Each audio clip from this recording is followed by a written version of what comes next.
Hi friends, welcome to 5 Minutes Tech YouTube channel. Here is Lenovo Tab M10 tablet. In this video, you will learn how to turn off caller ID announcement in your tablet Lenovo Tab M10. Suppose if you have activated caller ID announcement and now if you would like to turn off caller ID announcement, yes you can do it. See here, I am receiving incoming call and caller ID is announced. Incoming voice call from Thurai Prince. It is announced. This caller name is read out. Okay. If you would like to turn off this caller ID announcement, yes, you can do it. What you got to do is just go to the call button.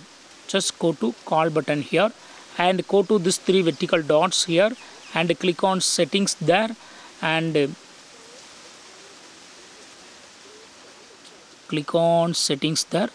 Then here select caller ID announcement and click on announce caller ID and here set to never.